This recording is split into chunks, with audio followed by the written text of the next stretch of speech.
evening, good morning, or good afternoon, whenever you guys decide to listen to us. Always appreciated. This is Tap 93 covering Gowran Park, Red Mills Day. Free in, guys, if you've registered for your tickets. Big thanks to, I won't say big thanks to Red Mills, but just go racing. Well, they cover the gate.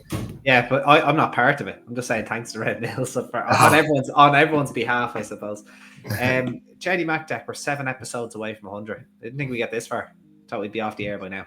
Could it be Punchestown Festival or the Grand National? I always think it's probably going to be, I'd say Easter time. Yeah, I'd say the Grand National. Yeah. I'd say we'll have to try. Wonder if we could work that. We have to try. We'll have to start getting. We'll have a look at the fixtures, and then we might have to do a poll. Yeah, well, listeners are always welcome to get involved in the comments. We read them all. We mightn't reply to them all, but we read them all. Yeah. Yeah, very good. How are things with you, Deck? All good? Yeah, good. Good. Knackered after that bit of a whirlwind day today.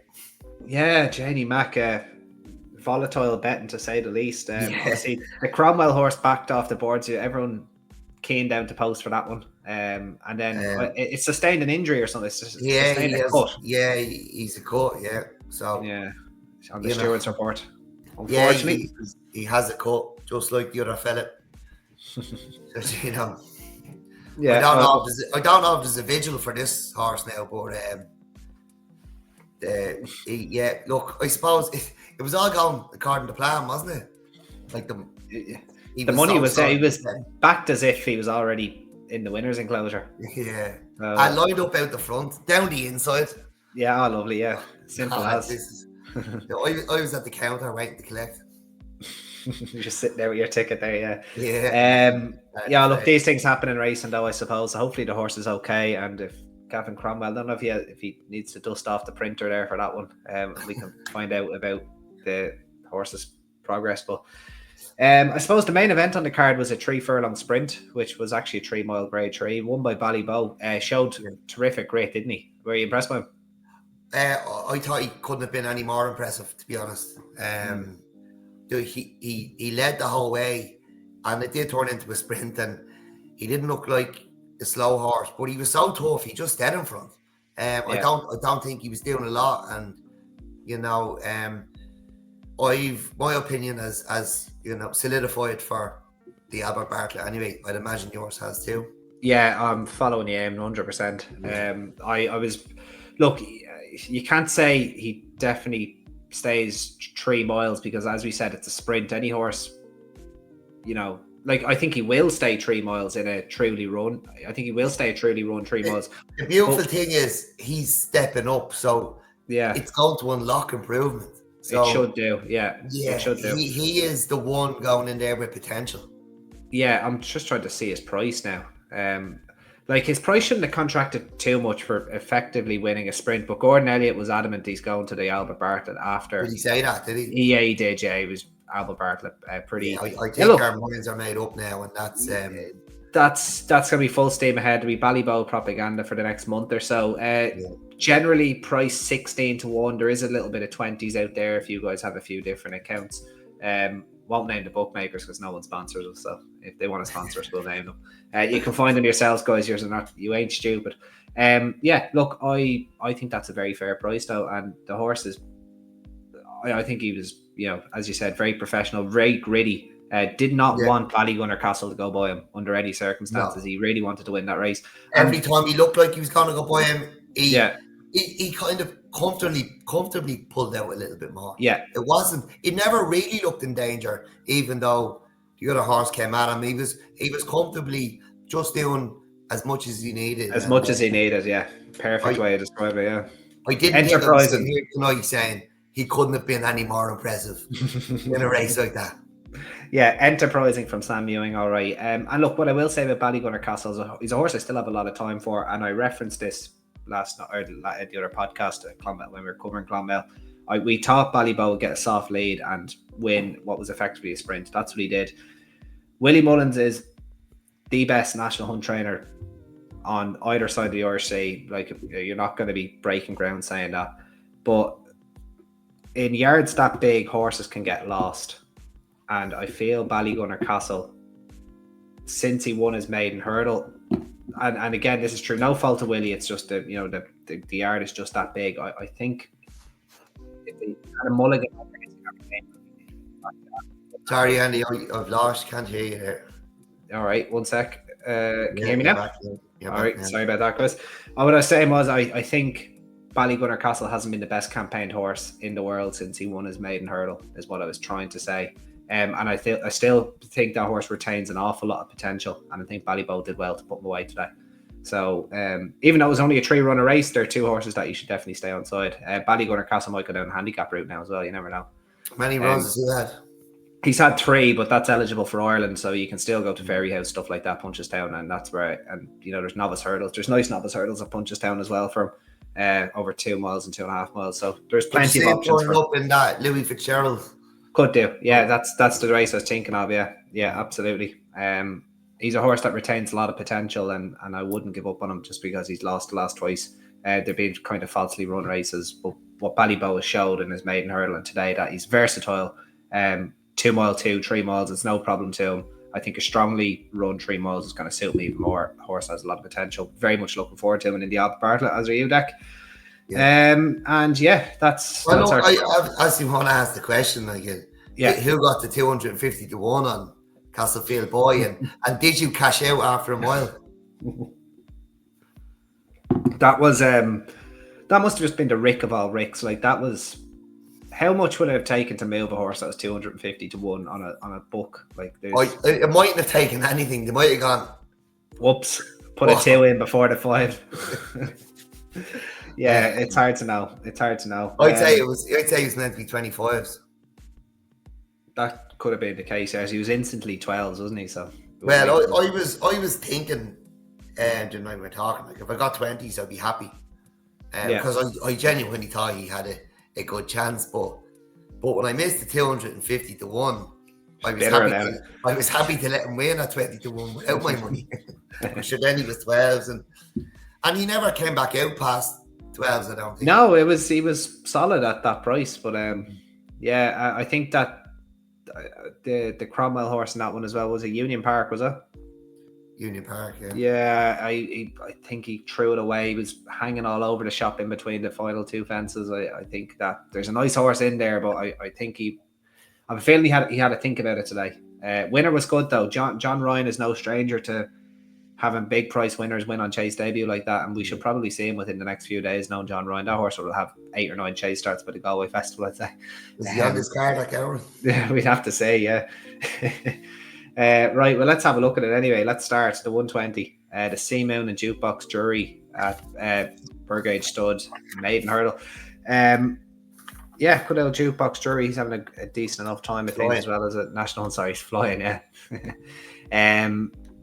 Look, not a bad 4-year-old maiden hurdle. It's starting to get to the stage now, especially at this age now, where kind of the races will kind of start taking a turn.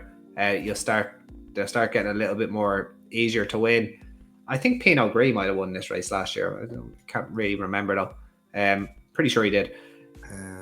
Tough enough, no. Carl de Terrell won this race last year. Carl de Terrell beat Pinot Gris though.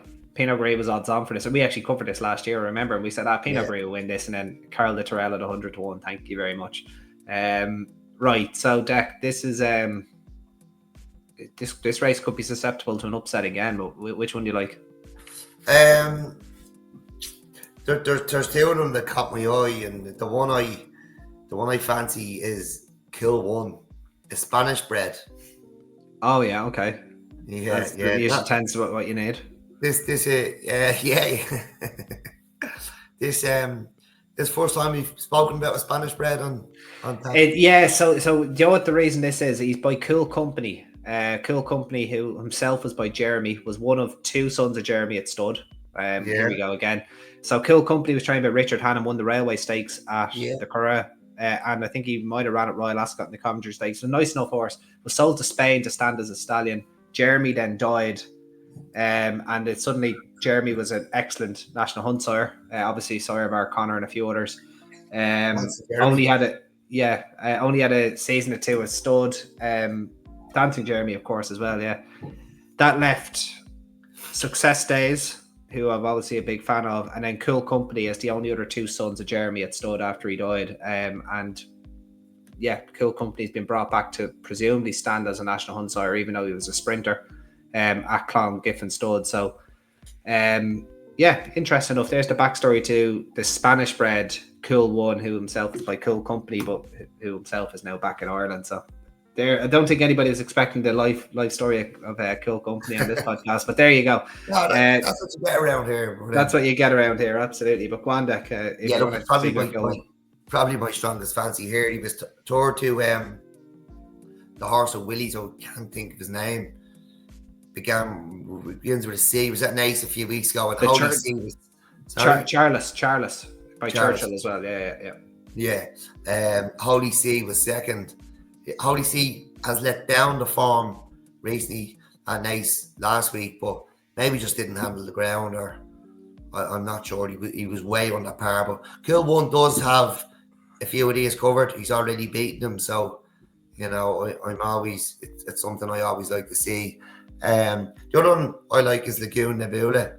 17 lengths fifth behind Good to Be Alive at Fairhouse. Probably needs to jump better, but there's a good chance the horse is going to jump better. But yeah, Cool One for me, Andy. Cool One for yourself, Deck. No worries. Look, the one that's going to probably be favourite is Blue Lemons, who was 97 rated on the flat, has now joined Willie Mullins. Now, he's by Blue Point, and he was a miler. Blue Point himself was a sprinter. This horse was effectively a miler. He never won over a mile, but done most of his run over a mile. He won over 7 furlongs. Like, this horse getting 2 miles over hurdles is anything but a certainty. Blue Lemons has the profile of one that Willie Mullins would just make into a 115 horse and start going around the world with him. He'd be the next. What was that horse he had that couldn't jump for his life but nearly won a Melbourne Cup? Richie. I think Gosden used to train him as well. Oh, Thomas Hobson or something. This horse. This is the Thomas Hobson Mark II. I'd say this thing is going to go down to the first and jump it like a snooker table. And Willie would say, "That's it. We're going to Royal Ascot." And then look, we'll see what happens though. Maybe I'm being a bit harsh, but I'm not backing a son of Blue Point first time up. Absolutely no chance in hell. Any notable Blue Point jumpers? I highly doubt it, because he's not long at stud himself. I think this is his first. We went to visit him. We did, yeah. He's a stunning looking specimen now. But like, if you're spending $100,000 now for a shot at Blue Point, so the last thing you'd want is to be breeding a juvenile hurdler. I will say we went to visit him, and it was kindly organised by Mr. IR7, who complains he'd never gets a mention on here. What he after mention? He does. He said he has tickets for Punchestown on Sunday, so to offer it, we'll probably get a tweet up about that. Yeah, absolutely. Absolutely. We'll get you sorted. So I have a couple as well that might be free to give away. So we might have loads of tickets to give away over the weekend. That's awesome. That's good to know. Fair play to IR7. We always do appreciate his support. I'm trying to go through the filters on Blue Point while you were talking there, Deck, and thanks for taking your time. Oh no, GB jumps. He has had one. Minute there just to let you find some information. Yeah, I'm Infinity Blue. Okay, so he's had one runner in his life over hurdles. Blue Point, Infinity Blue, pulled up at Taunton on the 30th of December. So doesn't inspire confidence. But I'll try and see if he's had one in Ireland. No, so this is Blue Point's second ever runner over obstacles, Blue Lemon. So best of luck to connections there with that one. Look, I don't know what really else, Deck. I suppose Lagoon Nebula could be one that improves. Philly by Ulysses out of a Dane Hill Dancer mare. Like, you can see that one jumping. She was well beaten by Good to Be Alive, but was, she was travelled all right and just kind of fell out of it, I suppose. Maybe it was due to the ground. She'll need to jump better. She will need to jump better, yeah. But she is one that could run okay, I think. And she'll be a ridiculous price. Like, it'll be a quid or two each way. If you're going to have one, like, she'll be probably the same price, but maybe 50 to 1. Could see her running okay though. Like, she did make a little bit of headway between the third last, second last day. So maybe have a very slight chance on her. And who was your one there again, Deck? Sorry. No, look, she was the other one that caught my eye, and I wouldn't give her a chance if the jumping improves, but it was Kill One. The one we found out all about there. We got the family tree. Yeah, and that's probably why I wasn't listening to you on about Lagoon Nebula, so apologies. Right, so 155 is the Red Mills trial. It's a grade 3, and it's nice that we don't have like 3 runners. As usual. Now we have Beacon Edge, who's been dressing up as a 2-mile herder the last couple of starts. Although Halloween's not till October, so I don't really know the stories of that one. Look, he'll give it his go. 11-10, not easy to give weight away. Kitzbühel obviously is going to be all the rage here. He's 11-4 on with the betting that I see. Probably only needs to jump around. Sir Gerhard is probably the best horse in the history of racing, running a charity race. Obviously, he won at Punchestown the last day. He's 9-4 second in here. And then Break My Soul, you could see running, maybe outrun her odds for a long way. Effernock Fizz, possibly if she gets a soft lead, massive price. And Queenie Sinclair, I wouldn't imagine she's much of a chance at all. So, Deck, who do you like here? Probably Kitzbühel, is it simple enough? Yeah, it is simple enough. But look, Beacon Edge obviously deserves it to mention. And, you know, I'm delighted to see him do his tour of race courses before he retires. He seems to be doing it. Frankie Dettori, I hope the stall can put up the money for him to go down now. Because he'll be well worth it. Yeah, look, it's probably going to be Kitzbühel. Look, I don't know how good he is. He won a conditions hurdle back in December. Beckett Rock has come out and won since and been beaten. Probably lucky to win at Clonmel. Form, nothing really to write home about. We don't know anything about him. Break My Soul is the one I'll be keeping an eye on. And look, I don't think she's going to win this. She's having her fourth run for Indonu after being with Nicky Henderson, and she probably will be just adjusting to Irish racing. And but she is one I'll be keeping an eye on, and probably having a closer look the next time. But yeah, Kitzbühel will win this, you'd imagine. Yeah, you would think it'd be a little bit disappointing if he didn't. I do think he was maybe slightly flattered by his win on Irish debut. Obviously, it was very impressive to go and do it first time up. But like, is Colin Mustard, like, as much as I've enjoyed that horse over the last couple of seasons, like, I just don't think he's a 146 odd hurdler anymore. Like, yeah, he's like, what price would he be off 146 in a handicap of any nature these days? Like, he's not winning off. What mark did he run in the county hurdle off that state map one? I will let you know that now. So he's actually, funny enough, that was off 146. He's beaten 11 lengths. So now it was by state man, but like, and the other thing, you think by Nicky Henderson, he was toured, wasn't he? He ran a cracker. Yeah, no, he ran a blinder. Yeah, but actually, sorry, that was sorry. He was beating 11 lengths. He was beating 11 lengths. That was actually a champion hurdle. Sorry, he was 146 for the champion hurdle last year, and he was actually beaten 3 lengths by state man. That was 2022 and off 140. So look, he had a peak mark of 148. He's now off 140. He was rated 146. I just don't think he is probably that these days, though. And I do think Kitzbühel, obviously Beckett Rock having his first run in a long time, and then the others were just not really interested, for lack of a better term. So I think that form could be a little bit suspect. Like, it would stop you, sticking them in with Celtic and Man City for the weekend, but like, probably Man City, that's a bad example of the way they're playing this season. It will stop you putting them in with Celtic and I don't know, whoever Leinster are playing. But at 11-4 on, I wouldn't be rushing to take that price, because he could be a little bit flattered by that result the last day, I think. But I do think he is the most likely winner. Anything else to add there, Deck? No? To this race, no worries.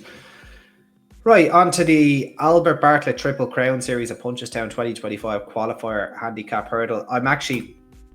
I've set a target for myself to find a winner at a final of that this year, because I do very much enjoy this series. I think it's a great old incentive. That coming out, so I think on the Tuesday, first day of the Punchestown Festival. It is the Tuesday, isn't it? I think it's the.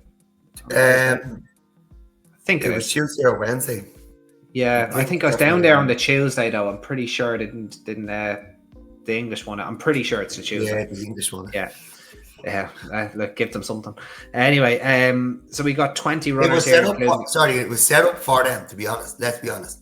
It was set Yeah. up to get them. Here's a race for you, kind of in between the handicap bracket.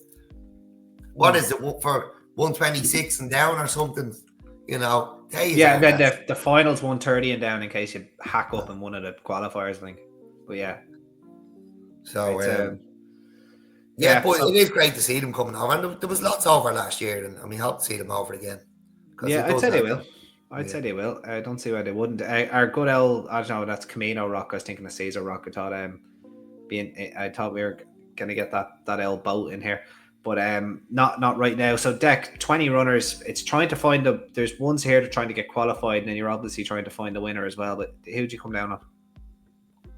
I think the obvious place to start is Crescent Moon, and she ran at. It was at Gowran actually. I think it was. I just remember me and you chatting, saying, "What was this thing?" It was sorry, it's Cork. It was Cork, wasn't it? It was Cork, was it? Yeah, it was Cork. just seemed to arrive there and couldn't do anything about it.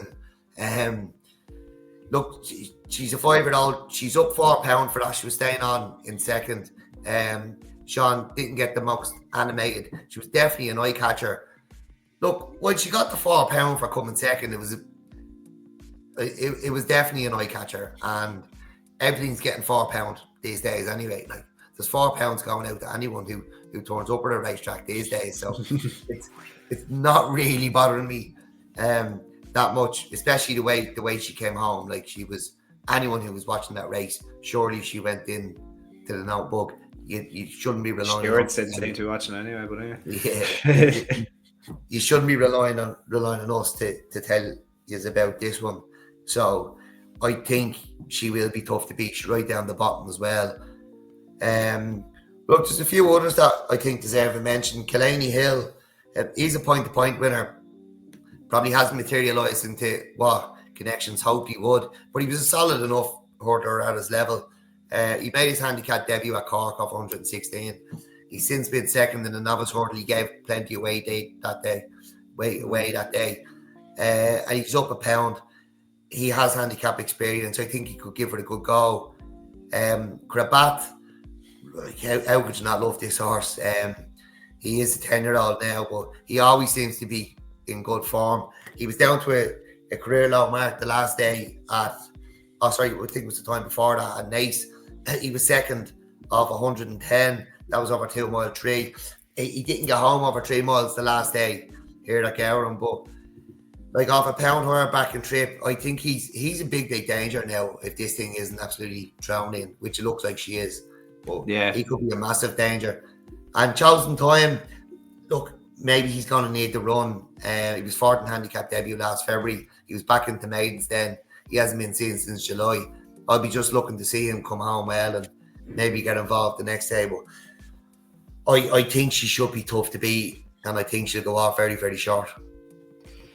Yeah, you could see Connor Stonewall's just arriving there with a handful. The stewards obviously took Sean Flanagan's excuse last time of the mare found very little, but like it didn't appear to ask her anything.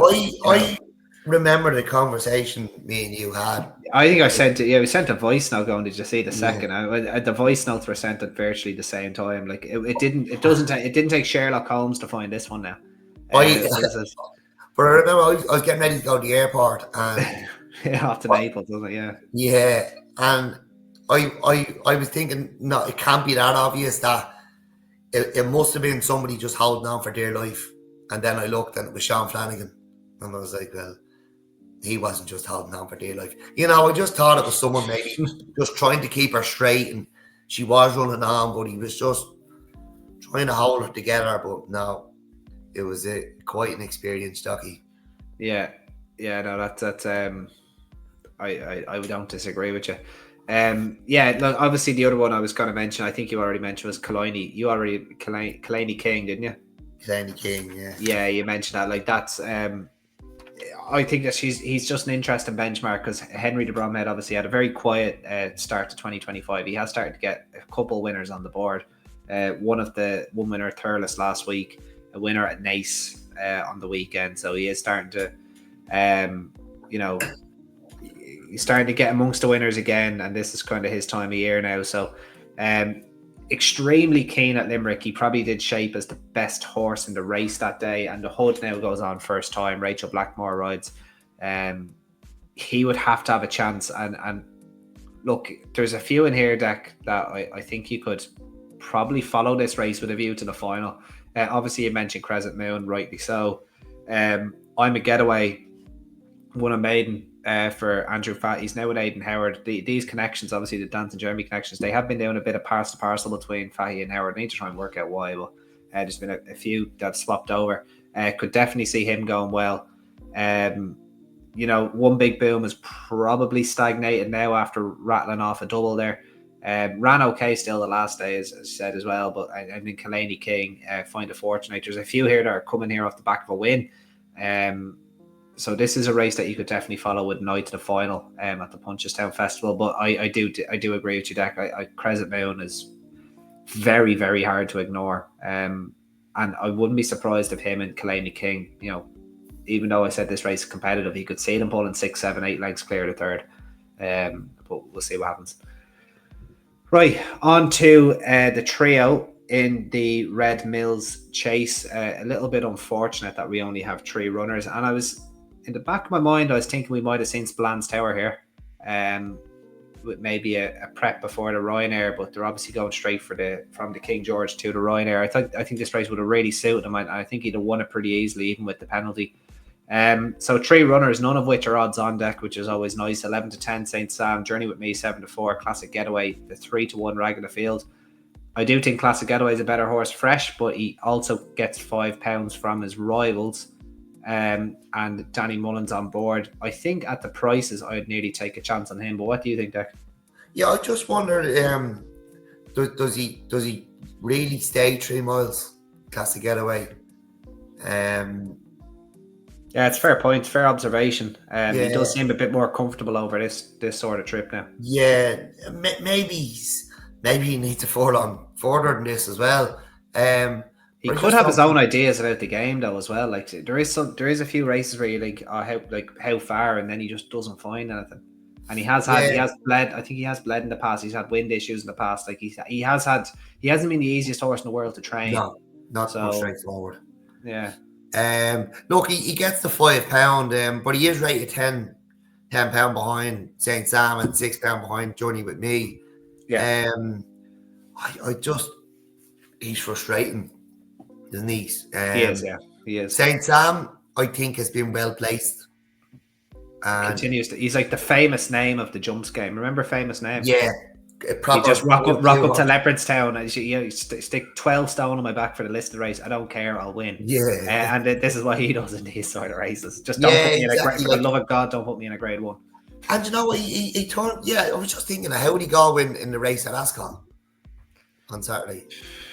I'd say he'd pull his chance away at a grade, even though that's a grade 1 status of a grade 2 race with grade 3 horses or whatever you like to call it. But look, that's probably why this race only has 3 runners. Obviously, Corbett's Cross going over there with Blue Lord.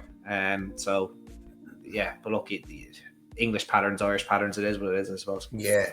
Look, I do like Journey with Me. I think on a line through Fedor and Appreciate It, he's the one to be with here. And if his jumping holds up, yeah, I think he could win this. I know he's fell here before. I think he fell in his beginner's chase here. Sure, is there a course where he hasn't fallen? I think he fell in his beginner's chase and might have been won by Classic Getaway. Yes. I think Classic Getaway had him cooked though, if I'm not mistaken. I think he was well beat, yeah. He did, but Journey with Me has probably progressed more than Classic Getaway.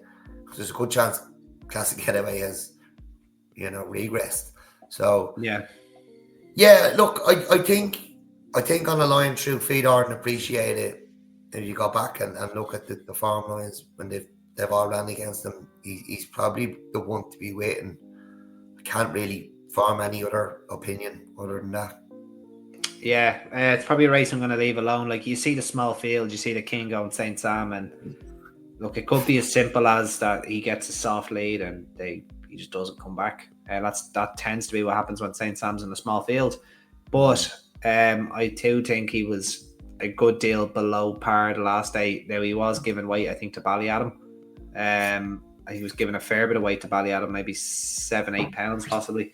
But that was over hurdles. Was over hurdles, but like, I don't know if, I suppose he is a 161 rated chaser. Yeah, it probably is as simple as probably St. Sam just going out and making all the run. I'm not going to have a bet. I do, but you could probably make a case for all three of them. To be honest with you, I'm backtracking now. Usually the ragged tray, if it's under 10-1, is that what you go for? You just go for classic getaway. I don't know though. I won't be having a punt in this anyway, so I'm not really going to be putting anything up. But are you going to take a chance on journey with me? Will I be having a punt? Stick him in your double with Celtic and probably not be having a punt. No, it depends. It depends where I am, what I'm doing. down the local or at the point field. Sure, we'll see. We might end up having a punt on this. Right, the 342 then deck, the Quinbet Beginner's Chase. So 3 races to go, and the next race I think we cover, we'll be definitely having a punt on that one. 11 runners here, not a bad beginners. Blizzard of Oz up the top there, 2 placed efforts. Good old Dancing on the Ceiling. And speaking of the handicapper deck, this horse would have been long odds on to run at Clonmel on tap 92 in that beginner's chase that was that we were talking about Union Station and your 250 to 1 poke. But the handicapper went and gave him a hurdles mark of 121 after he went and won, meaning he couldn't run in it because it's for horses 120 or below.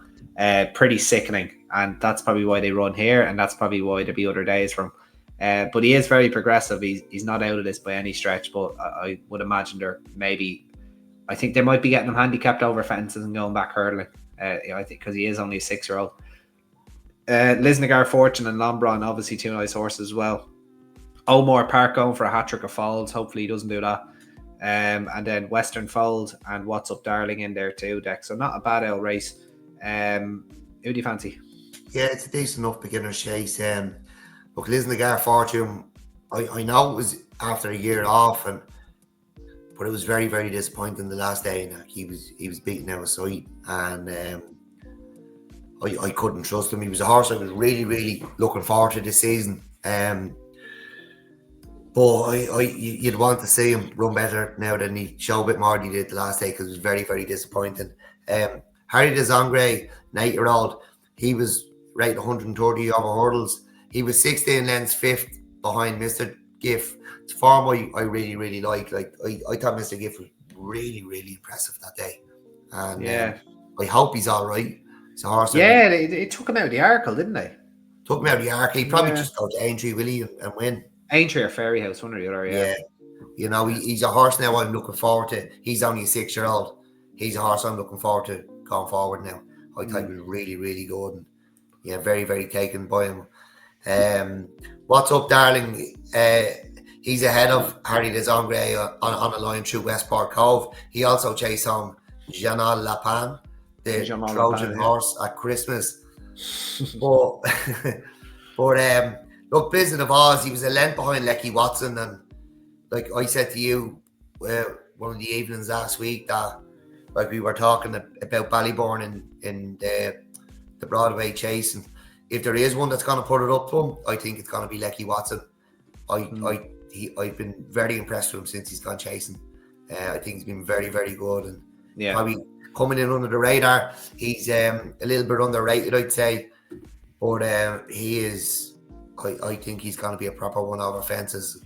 You know, don't forget Answer the Cave was behind him in that beginner's chase as well. So on that form, Answer the Cave and Lecky Watson, I'd have to side with Blizzard of Oz. Even though I'd imagine he's going to be favourite, is he in short enough? Yeah, if I got anything above evens, I'd back Blizzard of Oz comfortably. As you said, the form with Lecky Watson, and I've made no secret how much I like Keita Bourbon as well. I'd always forgive one horse one, especially their first run over fences, maybe ground that was a little bit quick for Keita Bourbon. He made no mistake then the next day at Gowran on Thyestes Day. Unfortunately, I think Chapu Desai, who was second, is no longer with us, which is a major pity. He got an accident in the stable. Blizzard of Oz, or possibly out in the Gallops, I don't know. Blizzard of Oz, who was third, as you said. Look, if you're better than even money, I think you'll win. It's as simple as that, really. So it could nearly be a nap at the top, but I don't know if we'd have nap at the top of 4 to 6. Yeah, hopefully it's odds against. But yeah, I do think it should be straightforward enough for the top one there, Blizzard of Oz. 4:15 then, Deck. Driscoll's Irish Whiskey, Kerry's Cottage Cup Handicap Chase. I think we've asked you your liking for whiskey on this pod before. You're not a whiskey guy, are you? Or would you? No, I don't mind. I don't mind the whiskey. I just don't. I do actually quite like whiskey. I just don't drink a lot of it anymore. I would have drank a lot of it now when I was younger, and I would have had a lot of nice bottles of whiskey now in the house when I was younger. But I've matured onto wine. I drink. Matured onto wine. Okay. I do like my wine, as you mostly have probably know. Yeah. I've never gotten to the whiskey now myself, but look, there's still time. The 4:15 then, Deck. You do fancy one here. I really fancy one as well, and any eagle-eared listeners will probably know the one I fancy, but I'll let you go first. I see there's an old friend in here as well having a seasonal reappearance, Hands of Gold, who owes me a small fortune, I think, at this rate. Yeah, good to see him back though. Who do you like here, Deck? Look, there's two I really like, and they're opposite ends of the handicap, and I'm struggling to split them. Cletus Poulaw, he was a maiden hurdle winner. He was second in the per times qualifier at Naas off 130, the same mark he runs off here. And he's probably, there is a good chance he's classier than all it is. Very good chance, yeah. Yeah, it just might not matter that he's top weight. And I think the last time we said that about a horse, it was Ante the Cave, and he won by 20 lengths. Yeah, so there is a good chance he's just better than this, and he's top weight, but it's not. It's relative to the grade, though, isn't it? Like 11, 12, like, do you know what I mean? Yeah. And he should be well able to carry that. It shouldn't be a problem to him. The other one is Prince Alter. Now the problem is Prince Alter. He's up £4 now for being beat 4 lengths by 9 graces in the amateur national. Or we're not going to tee off on the handicapper again. I'd say we'll be, we'll be have words about him every podcast we do for the foreseeable future. But like, that is very, very harsh. I know he's probably still below his hurdle mark, but like well below it, yeah. He wasn't good enough on the day. He was, probably outstayed Daily Present to be second when it looked like he was going to be third. Although it didn't look like he was going to win for a long time. But look, he wasn't good enough on the day. He gets £4 for it. I just think it's wrong. It's very, very unfair. Now, in saying that, he's probably still quite capable of this mark of 107. But that's not the point. That's not the point. Like, they should be given a chance to win. They shouldn't be, the job's not to beat them. It's to be fair. He did win a hurdle off 108.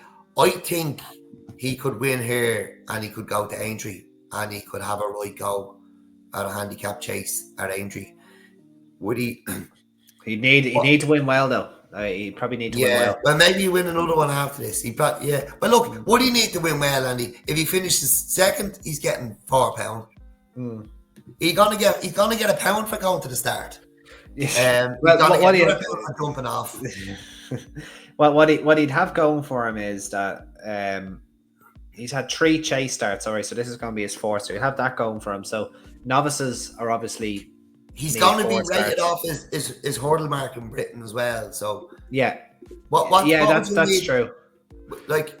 The things he has going for him is he's going to have 4 chase starts. Obviously, all novices need 4 chase starts. Another thing he's going to have going for him is the proximity between Cheltenham and Aintree. Some horses probably won't do the 2 this year. Handicappers will be more likely to do the 2 this year, but not all of them. So Yeah, like we should probably just ask Philip. We'll get him back on. Say here, Yeah. is he getting on? Is he going to Liverpool, Philip?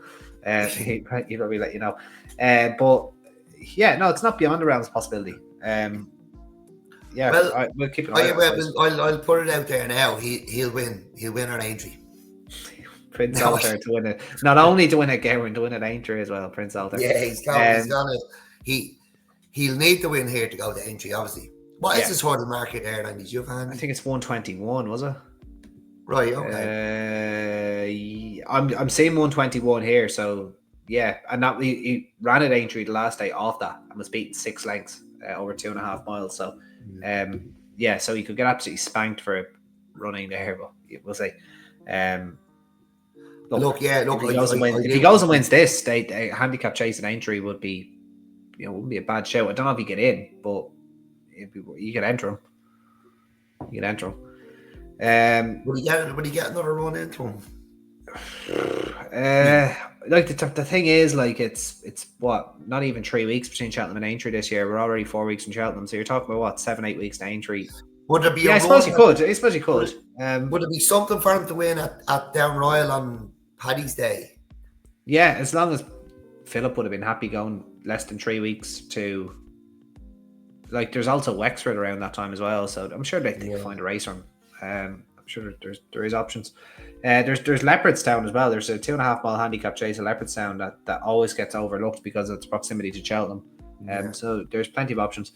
So Battle of Ridgeway is the one I'm going to go for. Obviously, I'm going to stick with him. I was quietly confident that he'd win. The last day of Ferryhouse was over 2 miles and a furlong. Was beaten 13 lengths by Don't Talk, but he probably traded favourite, and he probably traded pretty short enough in the run. Like, I'd say he went favourite turning for home. Like, he was travelling really strongly, and for all intents and purposes, he just blew up and needed to run.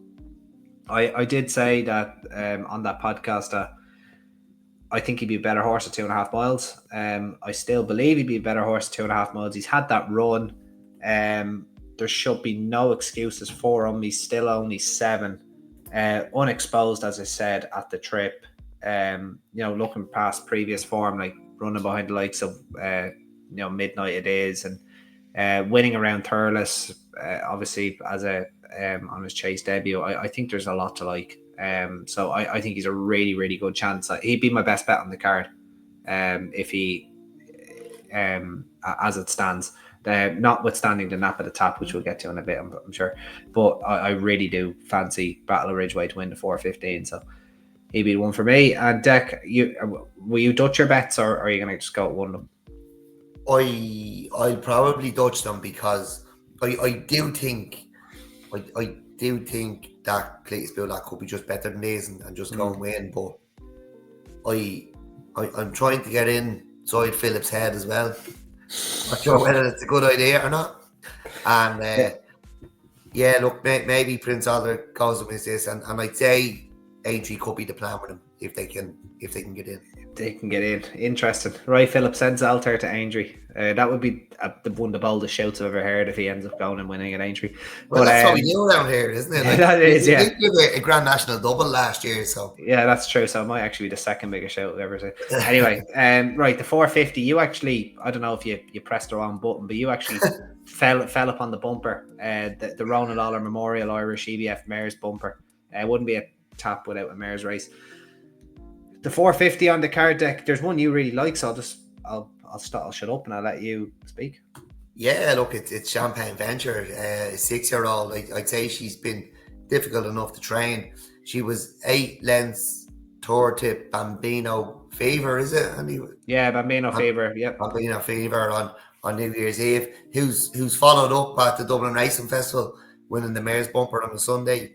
She was also 13 lengths toward to William Money a year ago, or just over a year ago. She's good form. You look through this field, it's definitely the strongest form on offer. Some of them are yet to run.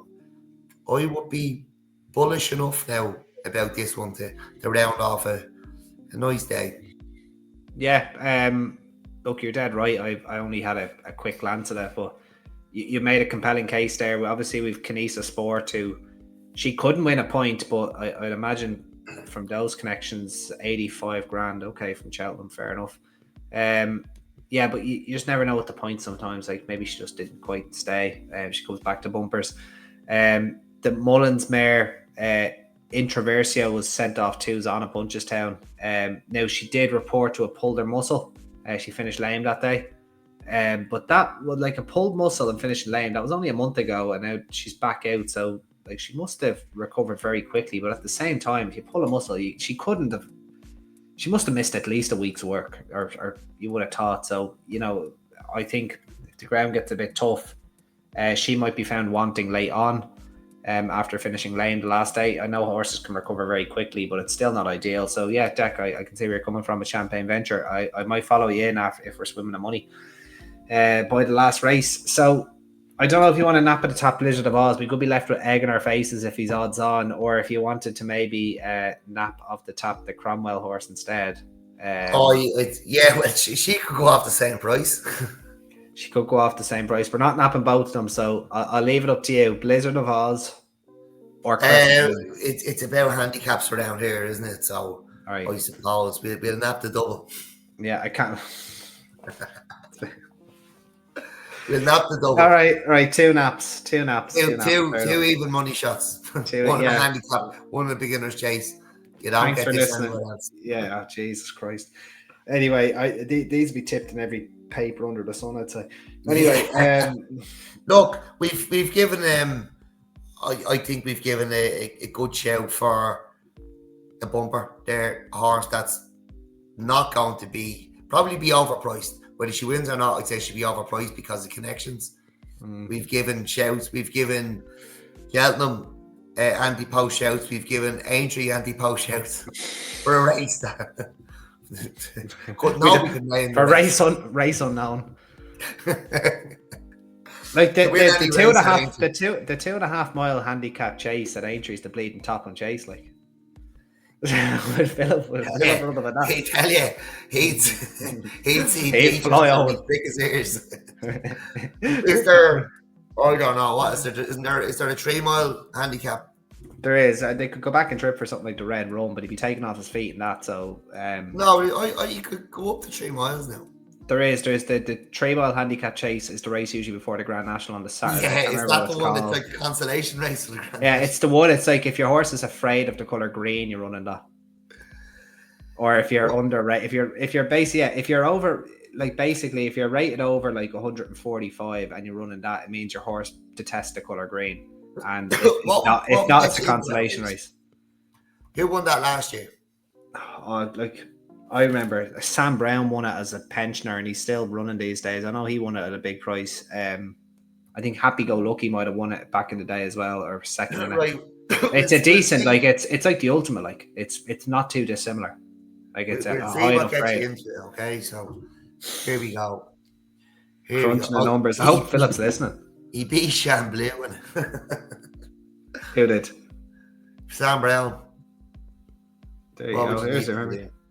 Let me, Jesus Christ, not hope. 130 got in that year. He needs to go up 9 pounds on his hurdles, Mark. Surely there's 3 days racing. There has to be a race.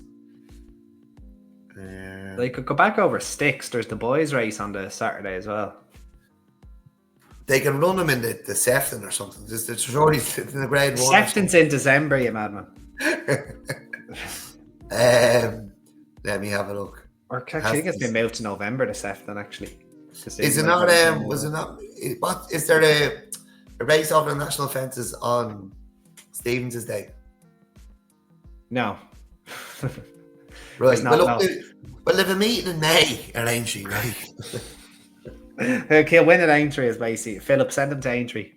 Right. Okay. So just before we end, Deck. Obviously we've got our nap at the top there, Crescent Moon and the handicap hurdle. Anything for Punchestown before we end? Yeah, Misty Milan. Okay. She is entered. We put her up and she ran at Clonmel, but it was off a layoff, and we said that she might take a run, and I think she definitely took a blow that day, and we've been waiting on her to run. She's been balloted out a couple of times, so surely she gets in on Sunday, and I haven't looked at the rest of the field, but would you be Will doing the Grand National trial? Maybe no. You fancy him for the Paddy Power? He doesn't stay, does he? I suppose, but he'd be travelling even slower and that. So, yeah. Look, I think William Money and Tap on the Go are interesting runners in the Sheila Burke Novice Hurdle listed race, the 340. Yeah, I didn't want to put up William Money. Like I didn't want to put up Crescent Moon, Blizzard of Oz, and then William Money. Like you know, but no, Misty Milan. We've been waiting on her to run, and she should win. Right, Misty Milan should win. So go on, you give us. She gets a run. I don't really. Yeah, I do think William Money would win. I was hoping to see Kiss Will in that race. And this absolute hype machine, Kassar Fatal, is in the bumper as well. This thing was nearly into single figure prices for the champion bumper before Willie Mullins even knew it was in his yard. I'd say who's Kassar Fatal, said Willie. But yeah, anyway, be interested to see how he gets on. As half of race and Twitter are probably already on him. I can feel the screenshots are going to be up by Sunday morning. But we'll see how he gets on. That's not a tip, by the way. That's just me being bitter. The novice chase, I suppose, is interesting enough race. That's the 210. Obviously, built by Ballymore won't be troubling the judge too much. Waterford Whispers, the big interesting runner in that race because that's his third chase start, and you could just see him getting shorter and shorter and shorter for that new novice handicap chase at Cheltenham. And he'll probably repeat the heartbreak that we felt last year. I cannot be backing him. Hit by Nürburgring. If he mugs me off on that Thursday, I will be inconsolable. I'll be inconsolable. No, the one I wanted to pick out in that race was actually Sprint de la Mar, who I was really taken by when she won at Fairyhouse. She beat Theatre Native. I do think herself and Theatre Native were well ahead of that grade. We haven't seen Theatre Native out since. St. Faz was third that day.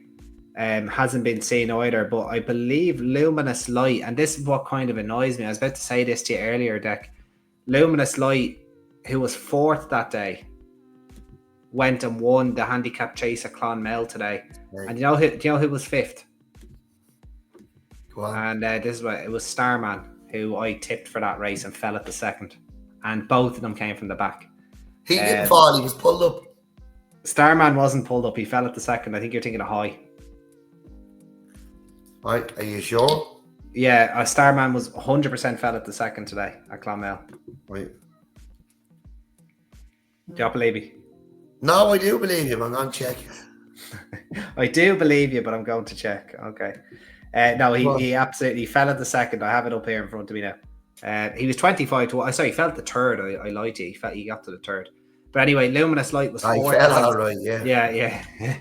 Yeah. Starman was just behind Luminous Light that day. He went on to win that race at Clonmel today. Sprint de la Mar and Theatre Native, who I did say on a review of that show, we're probably ahead of that grade. I still believe that was Sprint de la Mar, so I'll be having a little...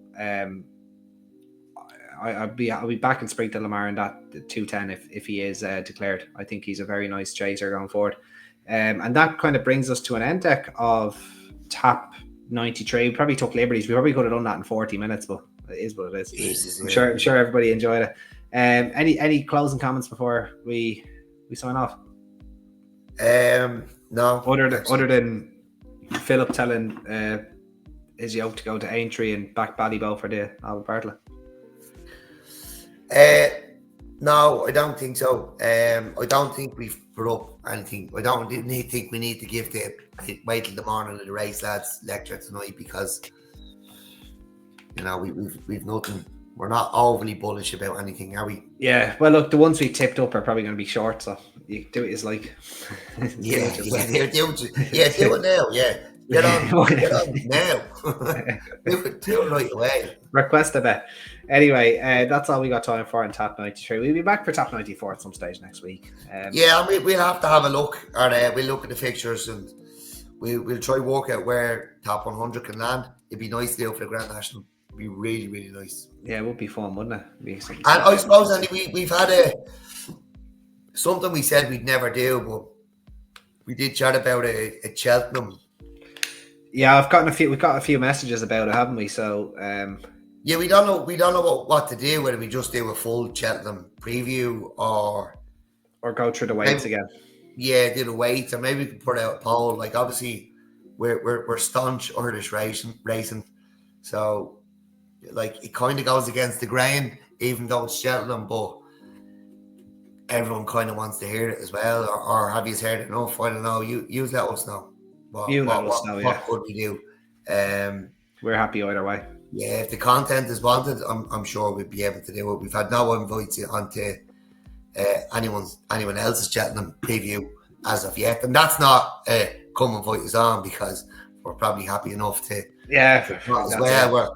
We're busy people, and we'll be doing taps right up until Cheltenham, and we'll also be doing a couple of tap snippets from Cheltenham. So but let us know. We'll make sure there's no wind in the background this time. But let us know if there's something, if someone can come up with something good.